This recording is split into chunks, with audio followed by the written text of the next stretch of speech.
O brasileiro sabe que a gente tem uma historinha importante na área da aviação mundial. Não à toa discutimos com os americanos até hoje sobre quem teria sido o pai da aviação. E bom, foi o papai Santos Dumont. E quem falou que não falou errado. É isso. E como nós temos afinidade, vamos dizer assim, com essa área, a aviação, não é surpreendente o fato de que a Embraer, uma empresa brasileira criada no Brasil com tecnologia daqui, seja uma das melhores e mais inovadoras empresas do mundo na área aeronáutica, sendo inclusive a terceira maior fabricante de aeronaves comerciais do planeta. Pronto para ouvir essa história? Então seja muito bem-vindo. Eu sou a Isis Franco e você está na AUVP Capital.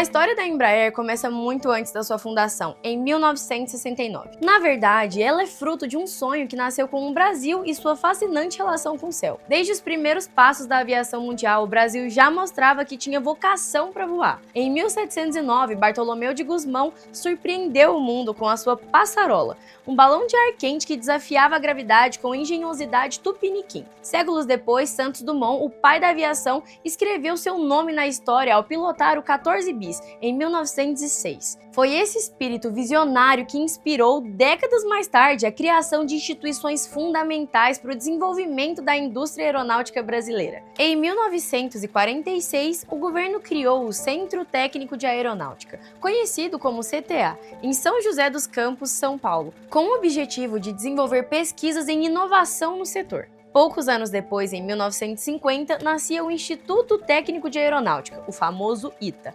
trazendo ao Brasil uma das mais renomadas escolas de engenharia aeronáutica do mundo. Essas iniciativas, lideradas por figuras como o brigadeiro Casimiro Montenegro Filho, foram os alicerces para a construção de uma indústria aeronáutica brasileira mais robusta. Nos anos 60, o Brasil precisava de um impulso para sua aviação regional. O país tinha uma quantidade absurda de cidades pequenas e médias, onde simplesmente não existia o transporte aéreo. Foi aí que o CTA, em parceria com o ITA, começou a desenvolver um projeto ousado, o Bandeirante. A ideia era criar uma aeronave capaz de operar em pistas curtas e atender às necessidades de um país em expansão. Liderando a empreitada estava Osiris Silva, um jovem engenheiro aeronáutico. O primeiro protótipo do Bandeirante voou em 22 de outubro de 1968, pintado com as cores da Força Aérea Brasileira. O sucesso foi tão grande que ficou claro, não bastava ter uma ideia brilhante e um avião espetacular, era preciso criar uma estrutura industrial capaz de produzir o Bandeirante em escala.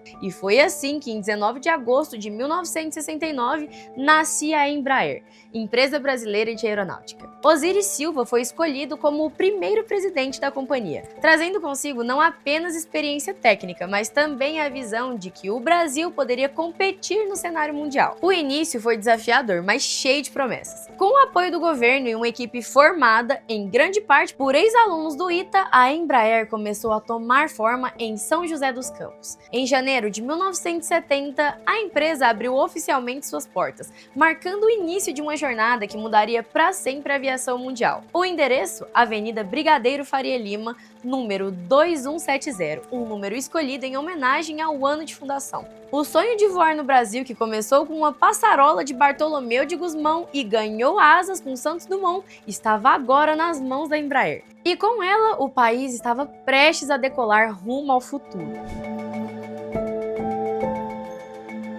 Com a Embraer oficialmente nascida, o Brasil tinha enfim sua própria fabricante de aeronaves. Mas fundar uma empresa é só o início de uma longa corrida. Para deslanchar de verdade, era preciso provar que a Embraer podia não apenas produzir o Bandeirante em escala, mas também fazer dele um sucesso nos céus. Spoiler, eles conseguiram, e de forma espetacular. Logo nos primeiros anos, o Bandeirante começou a se destacar. O EMB-110, como foi oficialmente batizado na linha de produção, era exatamente o que o mercado regional precisava. Uma aeronave robusta, confiável e capaz de operar em pistas pequenas e remotas. Não demorou muito para o Bandeirantes ganhar os céus do Brasil e, com o tempo, cruzar fronteiras. Ele era mais que um avião, era o símbolo de que o Brasil conseguia sonhar grande. A década de 70 foi marcada por trabalho árduo e inovação. Enquanto o Bandeirante conquistava o mercado, a Embraer começou a diversificar sua produção. Em 1973 veio a primeira grande entrega para a Força Aérea Brasileira, marcando o início de uma relação estratégica que duraria décadas. Logo depois, a Embraer lançou o Ipanema, um avião agrícola que ajudou a alavancar o agronegócio no país, e que anos mais tarde faria história como a primeira aeronave do mundo a voar usando etanol como combustível. Mas a empresa não parou por aí. Durante os anos 70, o foco também se voltou para o mercado militar internacional. Em 1975, a Embraer iniciou a produção do Chavante, um avião de treinamento militar montado no Brasil sob licença da italiana Aermacchi. No ano seguinte, apresentou o Xingu, uma aeronave executiva que, embora mais modesta, começava a posicionar a empresa no segmento de jatos executivos. Além dos produtos, a Embraer entendeu cedo que parcerias seriam essenciais para o seu crescimento. Um marco dessa estratégia foi o contrato com a americana Piper em 1974, que trouxe uma linha de aeronaves leves ao portfólio da empresa. Essa colaboração não apenas expandiu a presença da Embraer no mercado, mas também ajudou a empresa a consolidar sua expertise em fabricação. Enquanto isso, o Bandeirante continuava a brilhar. O modelo atendeu a aviação regional brasileira e abriu portas em mercados internacionais, inclusive no competitivo mercado norte-americano. Essa aceitação global reforçava que a Embraer não era apenas um sonho patriótico, era uma realidade industrial de peso.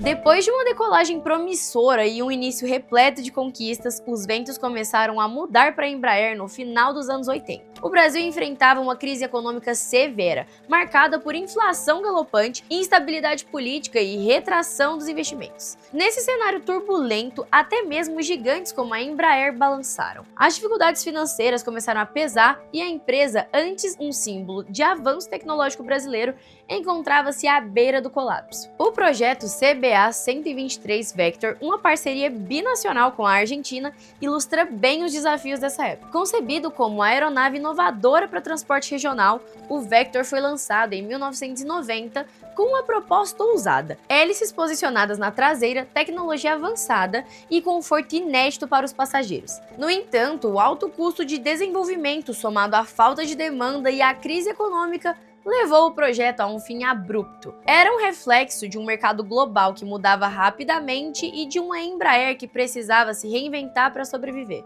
A situação chegou ao ponto crítico no início dos anos 90. Com dívidas superiores a 900 milhões de dólares, a Embraer se tornou insustentável como empresa estatal. Foi então que Osiris Silva, chamado para retomar a presidência, liderou o processo de privatização. Em 1994, a empresa foi vendida em leilão público, marcando uma das privatizações mais emblemáticas do Brasil. Esse marco transformou completamente a Embraer. De uma companhia dependente do Estado, ela passou a ser controlada por um consórcio de investidores privados, incluindo fundos de pensão e grupos de capital como Bozano Simonsen. Com isso, vieram mudanças profundas na gestão, estrutura organizacional e modelo de negócios. O foco era eficiência, competitividade e inovação.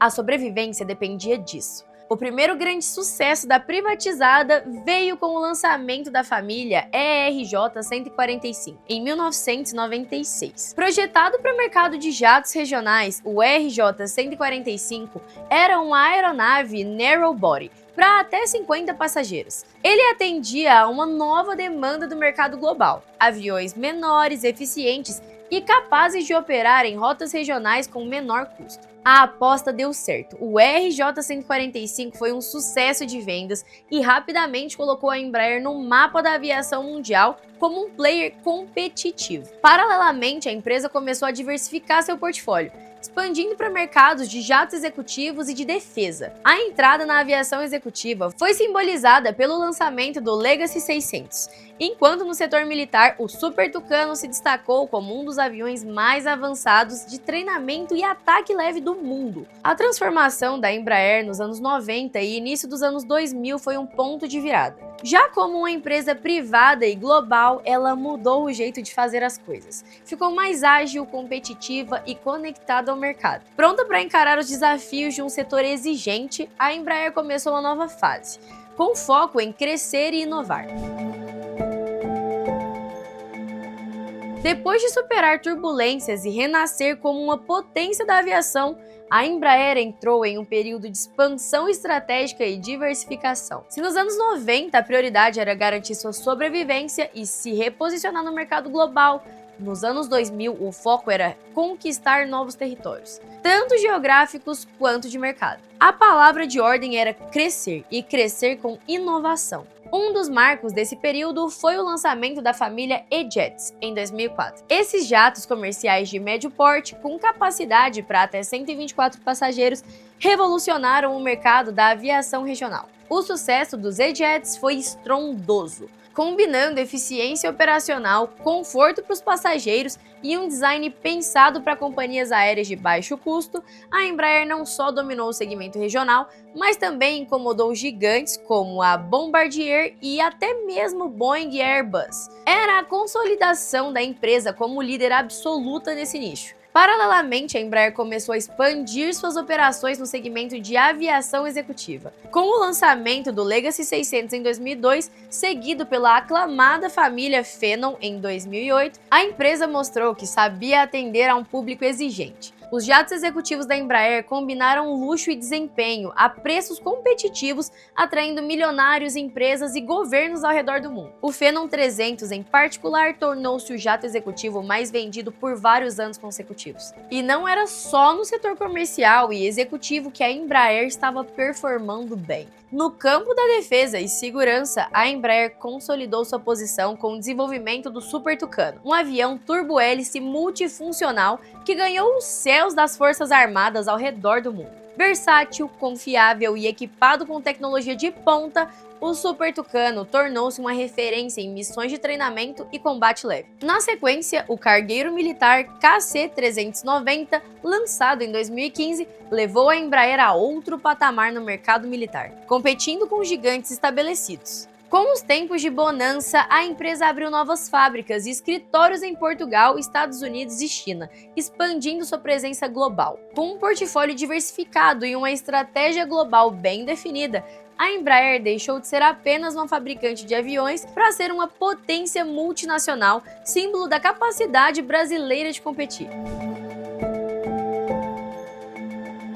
Com o sucesso consolidado nos mercados comercial, executivo e militar, a Embraer entrou na virada do milênio com ambições ainda maiores. Parte dessa transformação incluiu sua entrada nas bolsas de valores, um marco que simbolizou sua maturidade como empresa global. Em 2000, a Embraer realizou seu IPO, sua oferta pública inicial, listando suas ações na B3 sob o ticker EMBR3 e na Bolsa de Nova York, a NYSE, como ERJ. Isso atraiu investidores globais e abriu as portas para que a empresa tivesse acesso ao capital necessário para financiar seus projetos mais ousados. Essa listagem foi um divisor de águas.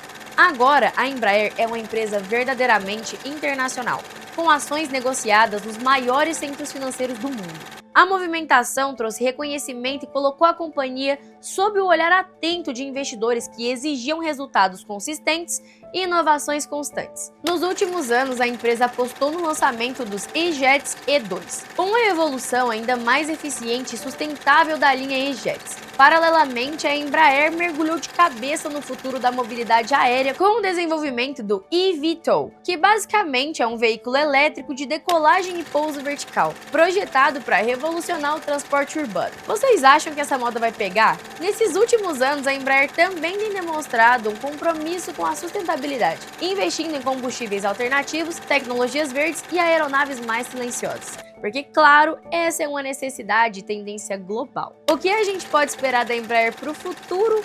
Bom, nós aqui não somos muito de criar previsões, mas de pagar para ver.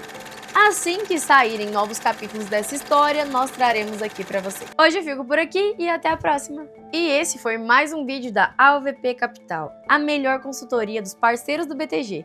E olha, a gente conseguiu esse marco com apenas 6 meses dentro dessa parceria. Se você tem mais de R$500 mil investidos, basta clicar no link aqui embaixo e marcar uma reunião com um dos nossos atendentes.